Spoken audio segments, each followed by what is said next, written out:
Hello and welcome to Sikkim Ko. I am here today with Gyatso Lepcha, a familiar face and name to everyone in Sikkim and even outside actually. But before we get to his introduction and where we are sitting today, a quick update. We are here in Dzongu at this wonderful homestay called Mayal Lyang Homestay, run by Gyatso and his family. It is actually a slice of paradise, as the name suggests, and came as a blessing for us. It's Dasai break, and we find ourselves here. On the drive to this place, we also learned that Sikkim Ko has finally hit 1,000 subscribers. So we get to celebrate that in Dzongu with an entire morning spent without mobile network. The idea is for us to get into conversation with Gyatso to get an understanding of his experience as an activist, as an entrepreneur, someone who introduced homestays in a big way to Dzongu, and to see where the environmental concerns and the ecological worries of this area stand at present. So, in that sense, welcome to Sikkim Ko Kura. Quick introduction about Mayal Lyang as well before we get on. We've had this wonderful experience of being hosted by Gyatso, who is the outdoor guy who shows us around, tells us stories. His wonderful wife, Samse, who's been plying us with wonderful food and local preparations. His kids, Aaron and Dzongu and Yulem, wonderful backup to complete the whole homestay experience. A whole lot of cats around, which I don't know the names of, but thanks a lot, Gyatso, for hosting us. To begin with, you studied law, and in our conversations earlier, we also learned that you have actually passed the bar, and you were a practicing lawyer. So you cleared your law course in 2004. And 3 years later is when the whole ACT protest against hydel projects happened. So if you could just walk us through what convinces someone who dedicates, what is law, 5 years course? 5 years course, yeah. A 5-year course in law, what convinces a young lawyer with 5 years of education in law, 3 years of practice, to then almost give up that entire line to invest yourself so fully in the protest, the hydel protest? What drew you to ACT? Yeah. What convinced you? First, on the onset, let me congratulate Sikkim Ko for hitting 1,000 subscribers, and congratulations, and you've been doing wonderful job. Coming back to your questions, I think I finished my year. It was 2005 actually, to be very technical, because we get the certificate in 2005. So, yeah, how I was convinced is how I was brought up. Yeah. You know, I mean, just imagine 25 years back, this region would have been such a lovely and untouched. So it's still untouched in terms of, like, in today's context, it's still untouched and virgin and, you know, very serene. But just imagine, like, 20 years back, how Dzongu was. And we were, I'm fully, like, schooled. My schooling is all done here. I just went to Gangtok, the Rajdhani, just for the college. So I'm born and brought up here, and sitting here, one thing you will always hear is the sound of the gurgling rongyong, and you know, always, you know, whether you're sleeping or you're, you know, just woke up, it's always there.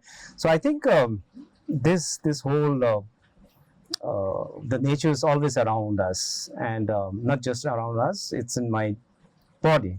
You know, I mean, I've been listening to this sound from the time when I was in my mother's womb. Yeah.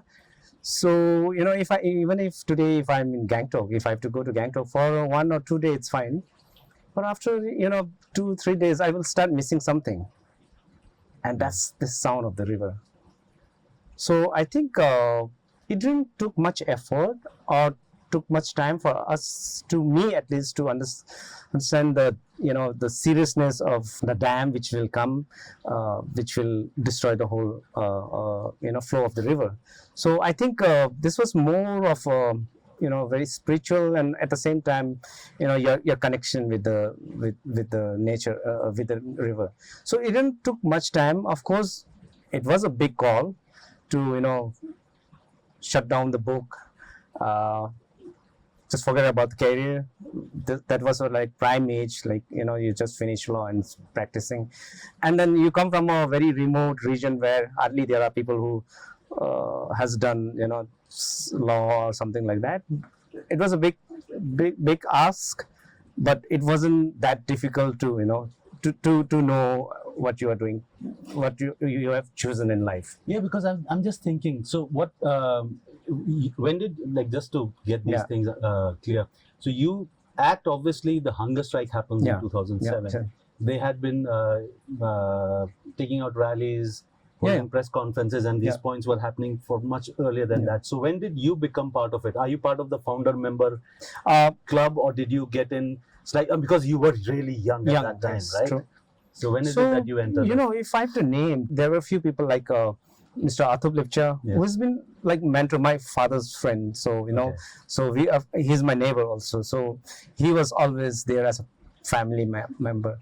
He was always. We always used to have a cup of tea early morning to start with. He will always come down to my house, and I got an opportunity to spend time with people like him.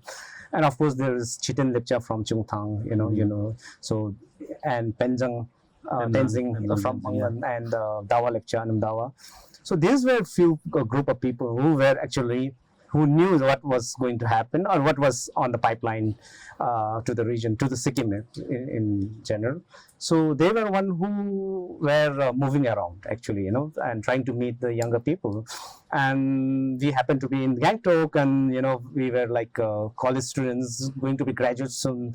And then and that's how we do, right? We see where we have to go, whom to target, for mobilizing and awareness. So that's how it started. That could be around 2004. So for a few months we've been they've called us, we had a meeting, we talked about it, and then we realized that these things are going to happen. And then by 2005, I think we were part of that campaign. And 2007 hunger strike didn't just happen. No, in a state like Sikkim, to convince your people to go and take a stand, sit in hunger strike, protest, it's not an easy job. So we campaigned within the region, and many uncountable numbers of meetings. Maybe for 2.5 years. After that, we all decided to go down to Gangtok and do the hunger strike. Yeah, because you were part of the very young people there. Because I remember covering that whole protest, and the public face at that time were a different lot of people, like Chita and Dawa, Tenzing, because they were on the hunger strike. And I really find that interesting about the river, the sound of the river. There are two stories that come out of it. One, I remember when Stage 5 at Dikchu was commissioned. And so I was there a day after the dam, the reservoir was put into place. And I was talking to the people, and I just asked them, like, you are used to the river, this loud river going through under you, right? Which you can hear it all the time. What was it like when they dammed it? And it is then that a lot of people were able to figure out for themselves why they were feeling so anxious and uncomfortable for the last 3-4 days. Because suddenly there was silence. They could not sleep at night. I mean, the people of Dikchu, I remember telling me at that time that, at night, a lot of us are coming out on the road because they could not sleep. And they could not, they were missing something, but it just didn't register. They couldn't figure out. Suddenly it had gone silent. And I remember Dawa, we were doing Dawa a while back, and he talked about that moment when he said, okay, I have to go all in to protest, is when he gets off the jeep from Mangan at his place on the road. And I think his house is a short walk from the road up, and he's walking up in the evening, and he can hear the insects. What we can hear right now, hopefully our noise cancellation is working well, so it's not catching the river or the insect. And he said that he could hear the insects, and that was the moment, the epiphany, when he said, okay, I cannot allow these sounds to fall silent. So hence get all into the whole protest. Going by that, like when you were talking so much about the sound of the river below, it's what, 2016, right? When Shiok Bhir collapsed. Yes. And now the river we can hear again. Yeah. But in the initial days when the river was dammed and there was a lake at Manta, this must have fallen silent, right? Yeah. What was that? What were those days like? Yeah, I think by then we were quite, like, not say old, but we know that was going to happen. But the Rongyang was silenced for 14 hours, 13 hours. Not long, not much. And then it broke. It broke. Overflow. Started flowing, overflow. So it came back again to life after 13 or 14 hours. So yeah, we didn't miss. It was it was. Yeah, and initially there was all that dust. Yeah, if I remember. Yeah, and we were people were panic, and everybody was trying to to settle with the dust storm that hit us after the slide. So dust storm actually was for almost two days. Like 48 hours. Fine talc, which is like which has entered every possible corner of the houses there. Yes. So by the time it settled, Rongyang was again free flowing and making all this gurgling sound. Yeah, and it's still flowing. It's still currently flowing, the dams are still not there. So so from law to activism, and I see. I mean that period, like we're still talking about Gyatso's progression. So that period is this short period of about 5 years, a lot of things were happening for you, right? Yeah. You complete your law degree, you practice for a while, you join the whole protest. Yeah. And in 2009... I was also doing LLM at the same time. Oh, did you finish? I couldn't because of that movement. Yes. I finished the first year. That there's 2 years, Okay. So first year I finished. But after that, you need the NBU. It was the law college was under NBU. there was no Sikkim University. So you need to at least have a 40% or 60% of attendance also, and of course then you need to submit the dissertation and all. I couldn't finish it. I couldn't finish it, and I eventually said no. Okay, I'm not going to do that. So that takes it. So I was just so you gave up that. Yeah. So even more things happening for you in that period between 2005 and 9. So 2005 you graduate. 2007 the hunger strike begins, and you're already part of the ACT movement. And in 2009 you start Mayal Lyang Homestay. So how does someone who's moved from law, let's say, to activism full time, and then think of, okay, I'm going to also open a homestay? What led to that decision? I think in our early days during the hunger strike movement, I got opportunity to move around, because ACD need to go to meetings and build up the networking, and Tshering Lepcha used to do, and then after Tshering, I was doing all this. So I got a lot of exposure, meeting all the peoples around the country, actually, with activists and organizations and all. So one, thing I realized, whenever I used to go, I was like just mid-20s, guy with spiky hair, with colored dyed hair, with gelled, and with a Walkman. That time it was a Walkman in my ear, and then that's when I also came, become friend with Arvind Kejriwal. He was with RTI. No. Before that, even before that, RTI movement, yes. Right to information, and then what's his Prashant. We were part of some of the meetings and starting something. So, but then when I used to travel, at least to Delhi, places like Delhi and all, it's the activist in India. Is what a man with beard, white hair, long jhola. Yeah, you can carry the lepcha jhola. Yeah, I could. Yeah, of course, jhola and khadi and slippers. And also, but the energy there is like very. It's very negative also, it's very cynical, it sound very that, like nothing is right, So that thing I realized that we are there as a group is not liking what the government is pushing for or implementing, but we don't have any answer to it. So that alternatives answer to it, something, if this is not right, then what's right. So I think I found that I realized it in my early days of moving around. So this is when we decided ultimately in 2009 to withdraw the hunger strike. Then very personally, in a state like Sikkim and in a region like Dzongu, which is homogeneous Lepcha people only, it's all of these 40 villages is somehow everybody knows each other. Your brother, your somebody relatives are there. So the returning part was one of the most difficult journey that I've taken from Gangtok to Dzongu. You know why? Because government will always play a card of blaming us that these were the guys because of who stopped 4 dams at least, development project. The Dzongu could have bloomed, flourished, but these are the people who stop all this. So I mean, you all were called anti-development. Yeah, and of course we were called by we were called by some government officials also. No, so that is what was in my head. Like, मैं तो घर जा रहा हूँ वापस. But then it's so difficult to face people, and you don't have answer to it. Now what? So I think by then I realized that I should do something. Something.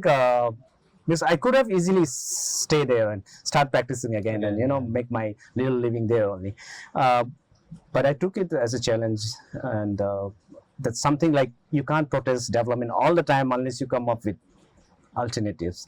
So I sat here and for a few months doing nothing, but one fine day sipping tea in one of the corner of my house, I just think that why, and because our fight was for what? For the land, for the river, the beautiful river, and valley, the forest.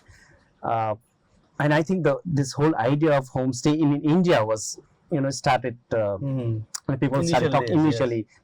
And then I somehow, because of my traveling also, exposure also, this thing came in my head, and I said, no, I will try this. So it started 2009, and this is a wonderful place. Touch wood, and it's been a wonderful journey till now, and I think it's fully satisfied. So there's so many things here. Like sipping tea is wonderful. Like sipping tea. Because last night we tried some of the tea, and that led to this interview. Yeah. So good things happen over tea. What you say is so interesting because I remember the first time I came to Dzongu would have been in the late 90s, mid to late 90s. And when I was here, the place did not even have shops. Even Russian shops were not there. And we used to joke with my friends from Dzongu that obviously you don't want a Russian shop in your village, because how else will you get a reason to go to Mangan, right? If the shop was here, then you would just do your shopping here and not even go to Mangan. And my friend used to say, no, it's also because we all know each other. We almost related to each other. We feel very awkward profiting from each other, right? So you will not have a lecturer running a shop in Dzongu. So, but yesterday when we drove to Pasingdang, we saw a departmental store, and I said, oh my God, like so much has happened. So if you could, and you've seen this transition. So if you could just, I mean, I don't know how much you've thought about it, but if you could just walk me through this whole process in Dzongu, right? So we remember, everybody knows Dzongu as for its cardamom and oranges, right? Cash crops. That is what all the stories and all the jokes about Dzongu are all from that, right? You go to sell your cardamom and come back and how we like cheated, or buying things that you have no use for. So all those, this for the longest time we've known Dzongu for, apart from the Lepcha Reserve, we've known them for cash crop. And then cardamom and oranges both are failing now. Cardamom is dead, oranges are suffering. So that economy is over. And then from a time when I remember Dzongu, where the people of Dzongu were awkward or uncomfortable even with the idea of opening a shop, to now entering the hospitality sector, which, I mean, think of all the stereotypes that you have about the Lepchas of Dzongu. Hospitality sector, service sector is not something that you associate with them, right? So if you could just walk us through, and this is the people, right? At the people level, this movement of the economy from cardamom, from cash crops to something like completely alien in a way to the Lepcha community of Dzongu, which is the service sector, as in homestays. So, like, what has that journey been like? What forced it, and where does it stand at present? How do you see it, like from your own family, your people around you? Yeah. So I think, for many years, cardamom really served us, and served our people, to some extent. Then it just collapsed. It's still struggling to come back. So I don't know, but I think people gave up the cardamom after they tried, and some are still trying. Some people are still, but it's been a long, we are trying to revive it, but it's not revived. I think people have given up that. Then, of course, we turned into orchards, like, to ginger also, to some extent, ginger, oranges, oranges also now in lower belt. There's initiative of orange festivals also in some of the villages, which is a nice initiative. And of course, it's again revolves around hospitality. The idea is to do the orange festival and then bring people to show them the beauty of Dzongu, the culture, and open more homestays. So eventually, somewhere we are heading towards, the path is towards the hospitality industry, I guess, to that field. So it has changed. Last 20 years, I think things has changed. Dzongu has a huge potential of tourism. It's like a package. What you want to do as a nature lover, that's a perfect. As a hiker, trekkers, it's a perfect place. As somebody who's interested in community, who wants to know about Buddhism also, we have monasteries, oldest monasteries are there. In terms of food and all, in terms of agriculture, it's there. So what not? Only we don't have is the snow. Yeah, that too. If you are trekkers, you will get that in winters. Yeah, but what I can say is Dzongu has so much potential, and the first thing is that, and second thing is, it's so peaceful. It's so like you don't feel that any threat here, because this whole of Dzongu doesn't have police. Have you seen police in Dzongu? They're only there to stop people from entering. That's it. That's it. So you don't have a police checkpost inside. Yeah, that's so wonderful. And I mean, I'm not a big fan of cops, so I love this. But then in today's time, where each gully has each lane has a police looking after, all CCTVs, the CCTV and nothing else. Here it's in this region where we have at least 40 villages, big or small, villages. There's no police. Yeah. And people get travelers. I didn't think of that ever. Travelers come and got fascinated with this fact that there is no police in this region. And it's such a wonderful.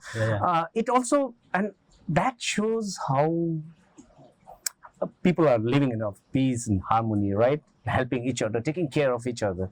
So that's something Dzongu provides. Offer actually, actually, come to think of it. So just think, without police having in this huge mess. That is so wonderful. I think we need to make a reel or something about this. If you want to avoid cops, come to Dzongu. Come to Dzongu. Yeah. But it's wonderful. I think Dzongu has a lot, and we can. Dzongu is the only place in Sikkim where we can make a model.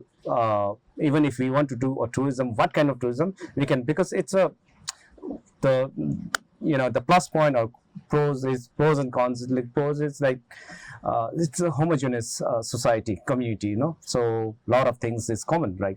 It's just the village is different, but then we all have the same culture and same. So Dzongu can be developed as like what Bhutan do, right? I think why can't Dzongu can do? But at the same time, what you mentioned that you have when you came first, there was no even a shop, ration shop. Now we have a mart, something you can go and pick and then pay in the. So we have, which is a good change, right? If you look at Dzongu thing, whenever it comes with when you're confronting with the government with some ideas, right? Let's say even the ACT movement.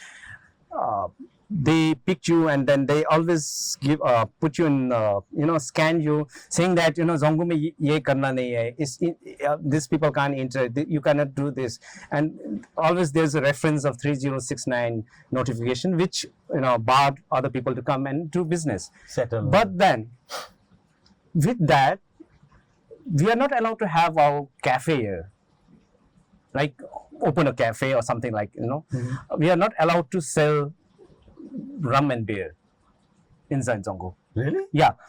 So these are topics which need to be highlighted. Now, if you read that notification, if you read the notification from the time of King, it says that notification was notified because the King during that ruler's thing that the people from outside will go there, do business and exploit the people. Yeah.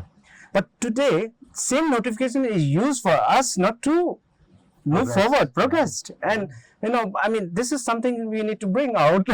So fascinating. And our people are going to Mangan or Gangtok and sitting in a bar, having I don't know how much bottles, finishing bottles in a day, and coming back again to the region. This I don't understand all this. I think even if it's a notification, there has to be some kind of a dialogue between the community and the administration or government. A lot of it has to be revived. It has obsolete. to be obsolete. Obsolete norm. Which why I can't open a bar shop or liquor shop here? Anything like movie buy hall, the locals, movie hall also. I mean, like I'm not saying you should, but I'm just saying. I know. You should be able to do whatever you want. So I mean, this is something. This is wonderful. I think we probably need to go back and do this story. But just staying with this theme for a bit. So when Cardamom collapsed, there was this. See, for all the cheating that the Lepchas would have suffered because of the cardamom, they still had something to get cheated out of, right? There was liquidity, and this was a cash crop. But then when cardamom collapsed, and really, homestay is still in very initial stages, right? So it's not like so what has replaced that? I'm just trying to think, what is that? Could that be the reason why the government's argument of people like you who talk about environment, keeping development out, being anti-development, right? Vikas Birodhi. Why that argument also works for the people, because they don't see any other opportunity right now except being part of the government. Like, is there, what is the local economy kind of, what was that period like? This period when there was no cardamom, because I'm sure your education, your family's expenses and all, a lot of that was taken care of by the cardamom. And if you did not start this homestay and you don't have the cardamom, then your kids would not be able to get the kind of education that you want to give them. So what has that? And most importantly, I couldn't have continued this fight if I wouldn't have this homestay. So I think what you need to understand as a state also, so just forget about Dzongu. Out of 10 households in Sikkim, 8 households will have one member in government job. Even if it's Dzongu. Okay. So I think that's how we survived, and we have been surviving. And that is also probably why there is so much control the government can have. Yes, right? Of course. That's when if you look at the history of ACD movement, a lot of people joined of the movement, and then they were threatened, and a lot of our people, friends and family, they back up because they were threatened that the parents will be sent somewhere or some. That victimization is always there. So, but then how we survived that period was, I think. One major reason could be that one member of the family is in government job. Okay, that helps things. And I think you rightly, I think your question, and I also realize, in some way, me and some of us starting the homestay was something we really bring something, a sustainable economy to the state, to the region. I think I didn't realize in that, I have done myself in my part, and I my own, and you really enjoy it. I didn't realize. I think it has a ripple effects to the region. I think now we have such a wonderful homestays. People are doing really well with the homestay. So Yeah, Right? I mean, it's not just a homestay, and it's a lot of people. The music is growing now, because of the homestay, this Yes. hospitality, and this Yes. music is growing. The food culture is growing now. Festivals are happening. Many festivals have started. The guides. So many things. Yeah, so many. So, just staying with that theme once, right? I don't know whether I'm just doing a stereotype thing, or so you tell me whether it's right or not. Because my experience of my earlier years coming to Dzongu, and which is not such far back, right? Yeah, Like I said, like mid to late 90s is when I first came. You could sense that all those stereotypes of people being shy and awkward around strangers, all of them were true at that time, right? Yeah, From all my experiences, I saw that.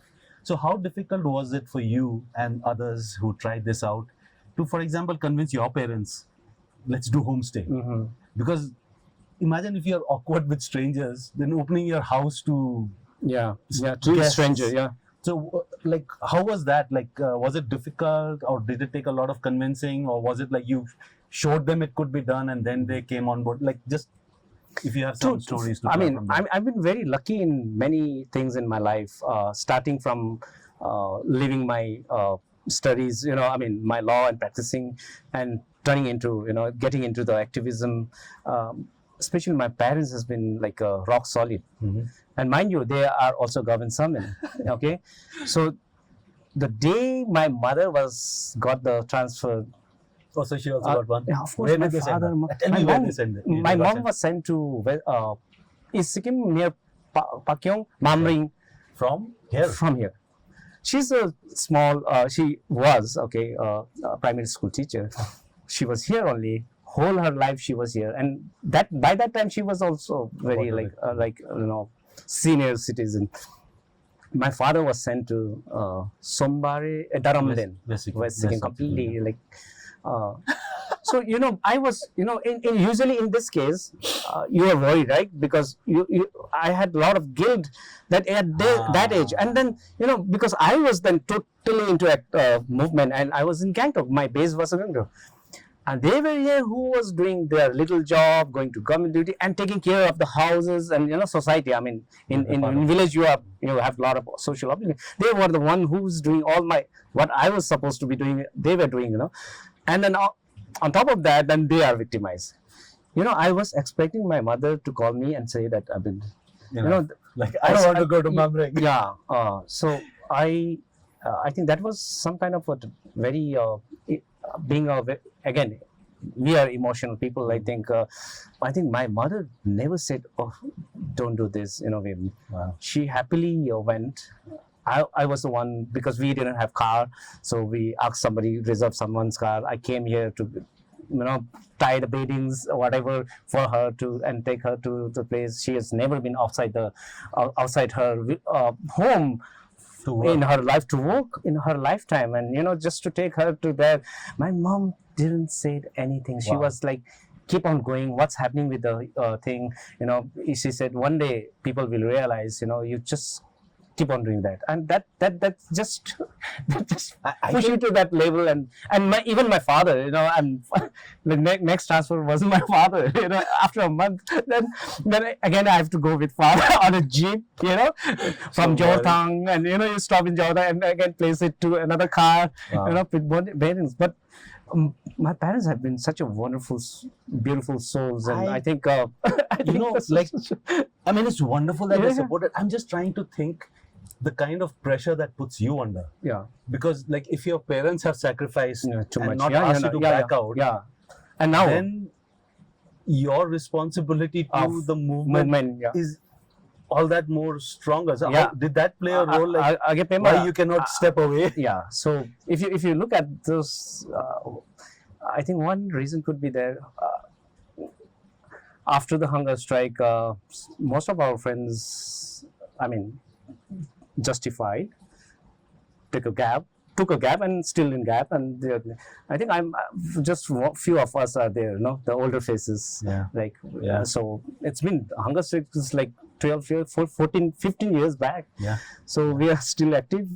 I think could be because there's so much personal kind of like now kind of liability or obligation. We are taking it that way, when mother sacrificed so much for what I was doing, for my action, and then now how can I just say, okay, let's close up the chapter, I want to enjoy my life, I want to be off a contract, or that will be just too much for them. I mean, they did so. I mean, you should tell our viewers their names, like your mother. My father is Kunjang Tshering Lepcha, and he is 72, and my mom is 66, and she is a retired primary teacher.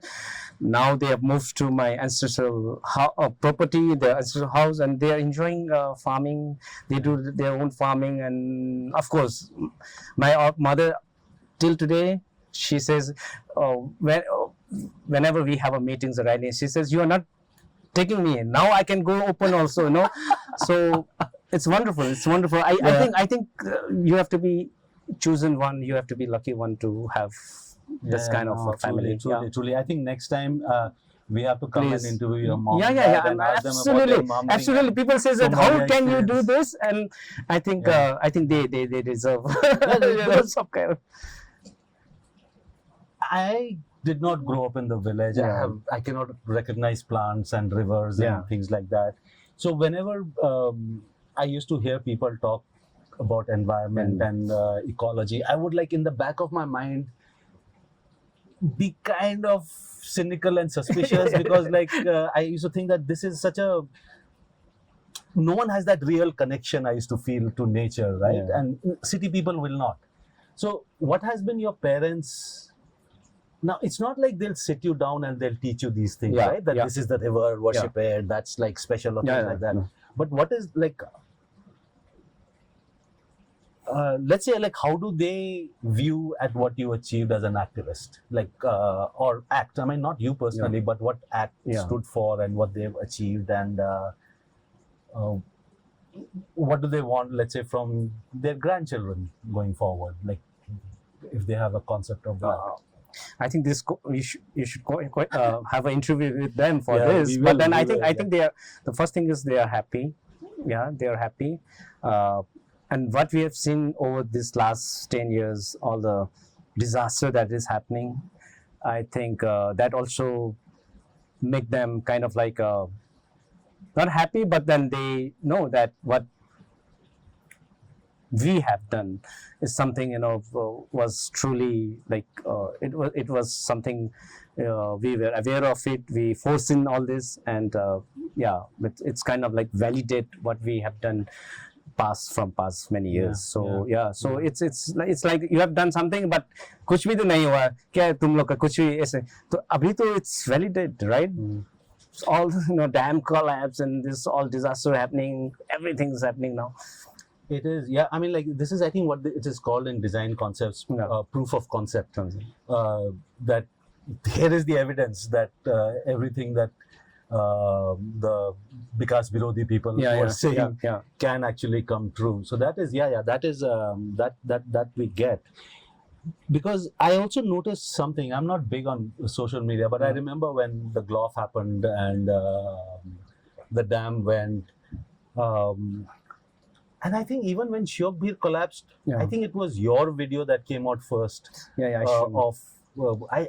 shared it, or it was your video? I shared it. You shared it, like, because that is the one that went viral of that whole dust thing. And that, I remember you sending that, becoming circulating a lot. And then when the GLOF happened, Gyatso actually had very politically incorrect comments on that whole thing, that like you got what you deserved kind of statements that came out. So, like you said, I mean, you do not gloat over it, you don't feel happy that these things happened, but very truthfully, this is a freak incident, really, right? Very truthfully, when you were talking about what could go wrong, did you actually think, like, did you actually believe that something like this would happen in your, not lifetime, but within like 4 or 5 years of you all warning people about it? What happened at Tista last year, or what is happening with the Shiokbir? Did you like actually think that it will come true this fast? Yes, absolutely. I think that's the very reason why we were always been like saying that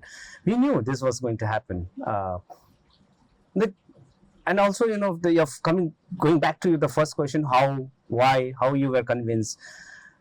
This is I don't know, because we come from here, and as an indigenous community who has this shamans and things and offering to the mountains and god and goddesses, whatever,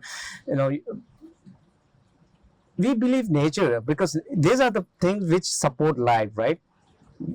Because of them we are alive and healthy or whatever.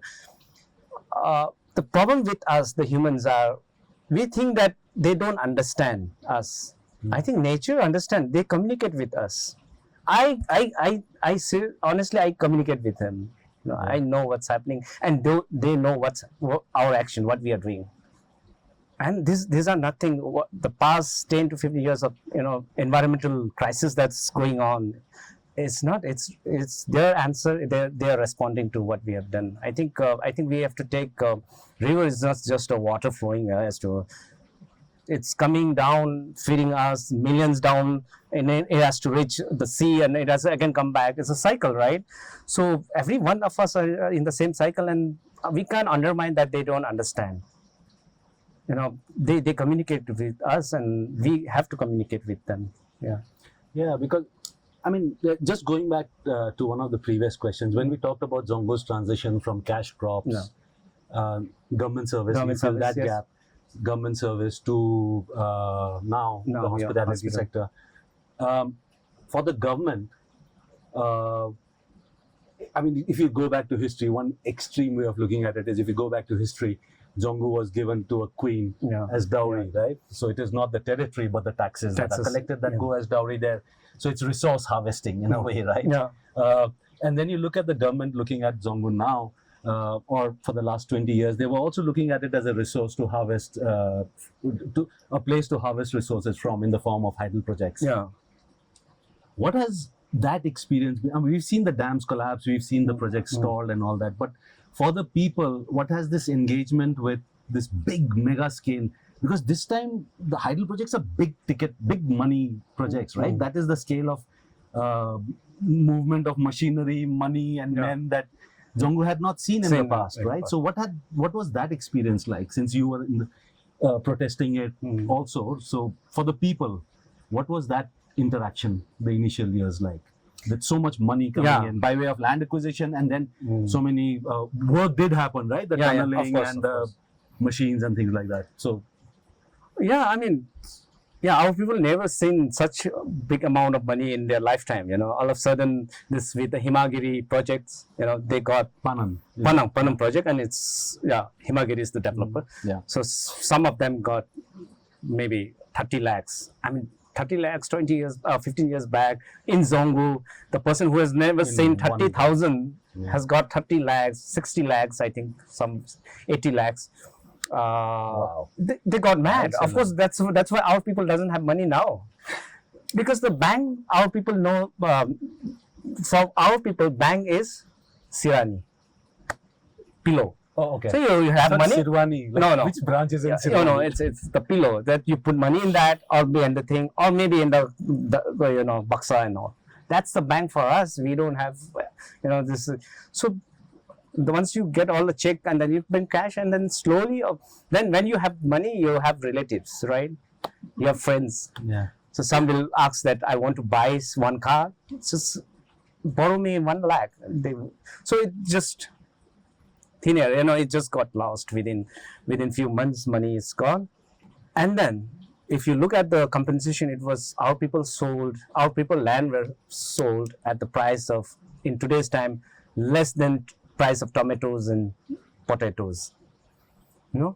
14 rupees per square kilometer, per square feet was what government SPDC came in between as an agent and sell it to the thing. So, just imagine the amount of injustice and, inhuman. This is like human rights, violation, complete human rights. You have taken, you have acquired our ancestral land, which has, given, fed us for generations, and all of a sudden there's a damn company coming and buying your land, and then as a state you come in as a SPDC, a corporation comes and sell it at such a low price. That was actually 8 rupees or 9 rupees initially. And we, ACT, were doing hunger strike. We were making noise there, a group. And then our own people were against us. Of course, they want to sell. During that time when there was, enmity within the conflict between the community, our action, our hunger strike, actually, hike the prices. Government was asked to hike. They came up with this whole concept of solation. Whatever, and also, government wants to make, implement desperately. So they raise the hike, they raise the price. So these things happen, and it's over now. There's no money. The land has been acquired, and it's been like this for long time. It's like Panam project was supposed to be finished by 2012, right? Yeah, 12 was the 12. Yeah, 12 was the last date. Now after that disaster in the earthquake, and then look at in Dzongu. I'm not saying that when I say that nature is communicating with us, you don't believe in me, but look at the landscape. Yeah, that landscape is like, even if Himagiri wants to do it, it's impossible to even make the projects access everywhere. They were drilling and doing the rock test, and then all of a sudden there's hot waters coming out, hot spring, and that's what the famous hot spring is there. And when a hot spring comes, you find hot spring, then there's a volcanic activities that is happening. So it's not feasible for the tunneling. So that hot spring area is Adit 1 or Adit 2 of the Panam project. So they know this is not feasible. So they ran away, and now last year also they put it in an open tender. No one is buying that now. No one wants, because it's not feasible. So when I say that nature is communicating, nature is looking us and responding us, it's real. Yeah. So what do you see, given that you've been both an activist and an entrepreneur for such a long time, and you've traveled, like you've now really traveled the world in connection with your activism. So what do you see the future by way of a sustainable development model for Dzongu? Do you see that in this whole homestay, as in, like, do you see it in tourism? And if you do, or anything else, so what are the challenges? You can begin with the opportunities, the real opportunities in this sector or whatever other sector you see, and what are the challenges that hold things back to what you think is the best suited model for Dzongu? As of now, I think what I can see is we can develop as a very premium destinations for travelers, and because we have everything from nature to culture to everything is there. Second is people who have seed banks. Heirloom seeds. So indigenous seed banks are there. There are farmers, progressive farmer who has kept seed banks. I haven't heard this in other part of the states, but there are indigenous. Something. There is like indigenous crops that are still preserved in this part of the. Like we had the red rice yesterday. So these are all superfood. If we can just, if government help us to of growing all this in a little, not like a big scale, but still to some extent to be able to supply it to some market, niche market. Dzongu can Dzongu still has everything. I think we don't need. And of course we always had this government jobs, and now with OFs, one family one job, and the new requirement, everyone. Only houses which don't have employees now is my house, my family. So because Virodi. Because Virodi. But rest of Dzongu, I think it's fine, totally doing fine. And I don't know. So if you see, like, the niche, the whole the real organic model, and the homestay tourist experience. But in our earlier conversations also, this came out that how this human resource is going to be a challenge, because the moment these jobs thing happened, it sucked people away from even your sector, right? Yes. Like now it's got to be you, your wife, your kids, because you don't have the youth available. So what is with that? Like, how do you address that challenge of, because if it's for a homestay, then I can only imagine for if you want to try agriculture, it's going to be requirements will be even bigger, and how do you address that? Or do you have a plan? Yeah, there's a challenge, but I think this whole idea of whatever government jobs happening, I think it's not sustainable. A day will come soon. It'll collapse like this. Yeah, We it will start collapse. phase It will three. collapse, and everybody will realize. I think it's just a phase, a difficult phase. I think we are lost somewhere. After some time, we'll realize that this is not profitable to be there. Spending time there. Most of our people, provided weather god and nature been kind to us for some years, maybe another 10 years, I think we can really do well in this Yeah, I mean, all the best. Yeah. But before we get on to the final segment, if you could also tell me a little bit about how you've seen, what changes have you seen in the young in Dzongu, like from the time when you were a young student and going to college for the first time, to now your kids and their generation, about their worldview, what they are experiencing, how they are engaging. What do you see any generational gap or changes in that? It has changed a lot. Yeah, to be very honest, our kids are much more smarter than us. Of course, every information is in their palm, mobile. So it has changed. I mean, when I was doing my 11th and 12th standard schooling, I used to walk from here to Mangan. Just imagine 2.5 hours. Yes. Every day? So 11th standard I used to go from home. Like walking? Walking. Yeah, because they were. I mean, who wants to study so much? Yeah, like, so- I can't understand. Yeah, but then my kids will not believe this. But this we have done, right? And during the winter, I used to carry the torch, 3 months, because by the time I reach Sankalang, downhill, it's dark, completely pitch dark. And I think I think a lot of things to do with I don't know whether to my believe you. my friends are there. It's not just me who was walking. So we used to go sharp 7. I was like up. Chalte. By the 9, I used to reach the Mangan. 9, 10, used to reach the schools and then sit for a while. Then sweat all pasina sab suk jayega. Then go to it. Wow. So yeah. I So mean, this is like something that I heard from my parents' generation, So right? How they had to walk, they'll sit under street lights and study. But And we've heard stories of fighting crocodiles to cross the no, river. but the Pema, you just look at today. Lick student, you see. Yeah, across, You just go and do this walk. You will take not less than 2 hours to reach that village. Yeah.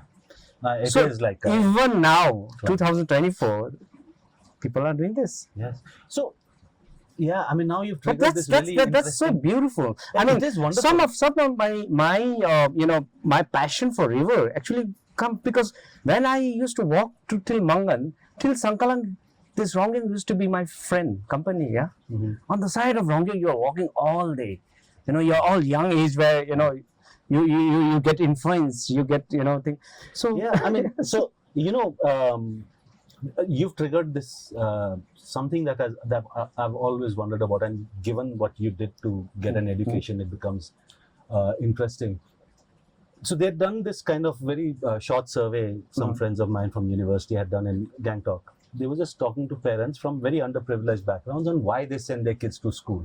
Like, what do they expect education to give them? Because this one school was having a very high dropout rate, government school.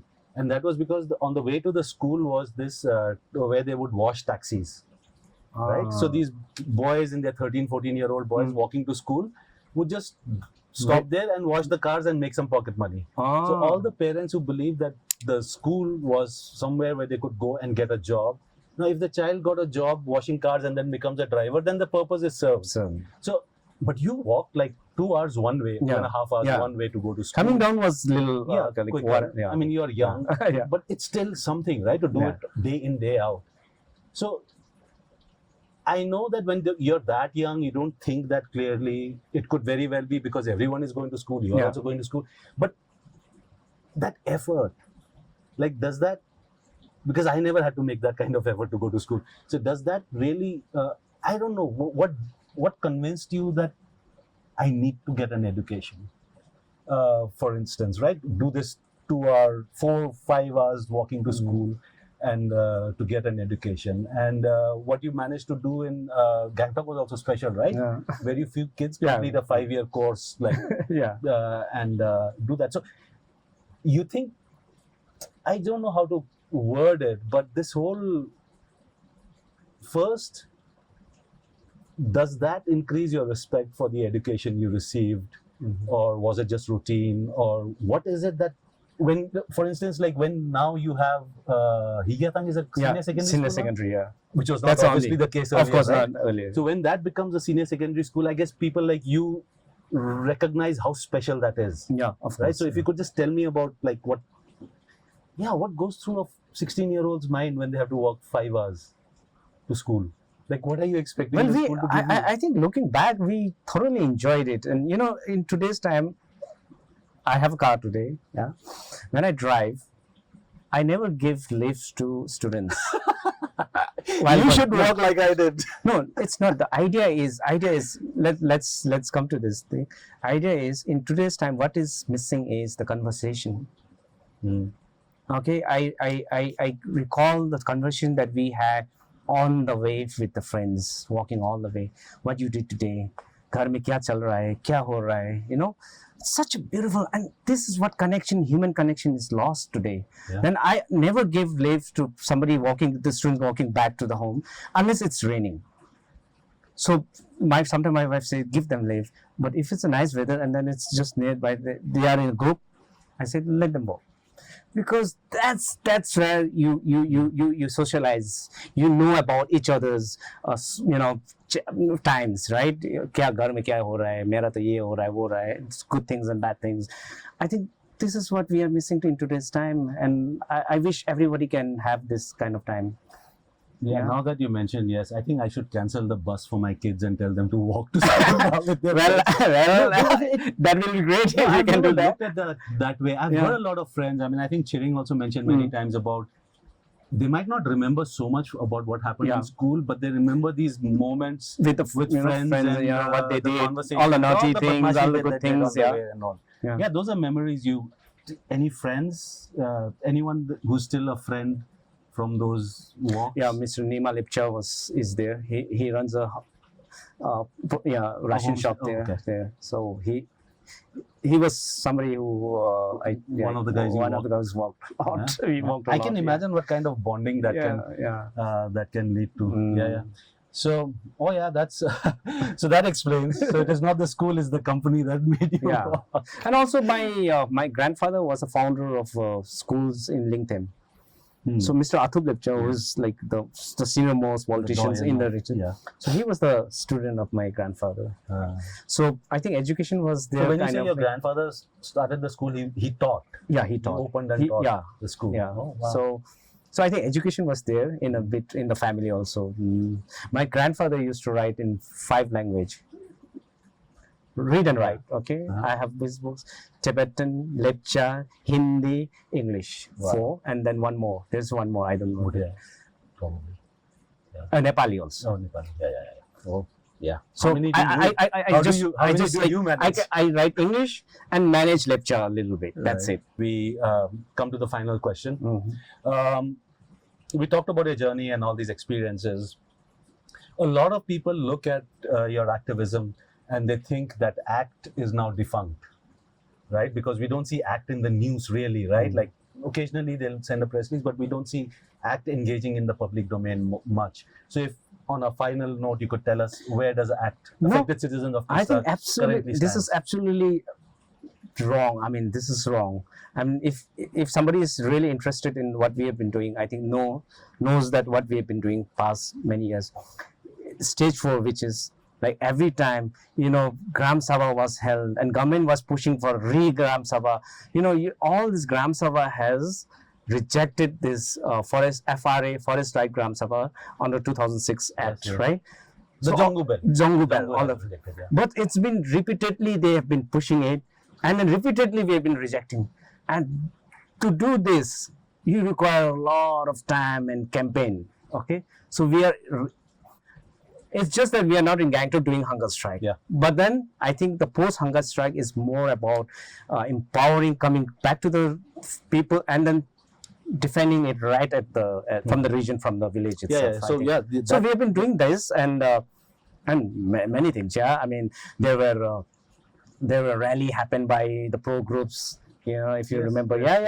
And then we are much more active. We have followers in social media. Young people are handling all this. You know, we were also charged, alleged for defamation by some groups. And I mean, if I have to tell the stories, it's everywhere. I've been attending police station for many years and keeps attending and keeps getting called from the intelligence from center and states. So it keeps happening and yeah, I think we haven't.